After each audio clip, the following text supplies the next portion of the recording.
મે month એક એવો month જે એક મિસ્ટેક તમારી લાઈફ બદલી શકે છે, અને જો એ મિસ્ટેક અવોઇડ કરી લીધી તો 2024 તમારા માટે બેસ્ટ યર થઈ શકે છે.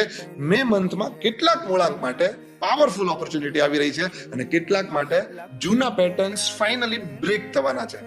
મૂળાંક 1, સૂર્યની એનર્જી તમારા કોન્ફિડન્સ અને લીડરશિપને સ્ટ્રોંગ બનાવશે. લોકો તમને વધુ સિરિયસલી લેવા માંગશે.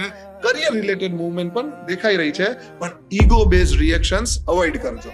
મૂળાંક 5 ના લોકો, બુધ કમ્યુનિકેશન્સ અને નેટવર્કિંગને સ્ટ્રોંગ બનાવશે. મની રિલેટેડ ઓપોર્ચ્યુનિટી સામે દેખાઈ રહી છે. નવા લોકો લાઈફમાં એન્ટર થશે, પણ કન્સિસ્ટન્સી મેન્ટેન કરવી ખૂબ જરૂરી છે. મૂળાંક 8, સેટન તમારા હાર્ડવર્કના રિઝલ્ટ ગ્રેજ્યુઅલી દેખાડશે. જૂની સ્ટક સિચ્યુએશન્સ મૂવ થવા લાગશે. ફાઇનાન્શિયલ ક્લેરિટી પણ ઇમ્પ્રૂવ થશે, પણ ઇમ્પેશન્સ પ્રોગ્રેસને ડિસ્ટર્બ કરી શકે છે. મૂળાંક 2, મૂન ઇન્ફ્લુઅન્સ હોવાથી ઇમોશન્સ અને ઇન્ટ્યુશન્સ વધારે સ્ટ્રોંગ બનાવશે. રિલેશનશિપમાં ક્લેરિટી આવશે. એક ઇમ્પોર્ટન્ટ કન્વર્ઝેશન્સ ડિરેક્શન્સ બદલી શકે છે, પણ ઇમોશનલ ડિપેન્ડન્સી અવોઇડ કરવી જોઈએ. મૂળાંક 7, કેતુની એનર્જી તમને ઇન્ટ્રોસ્પેક્ટિવ બનાવશે.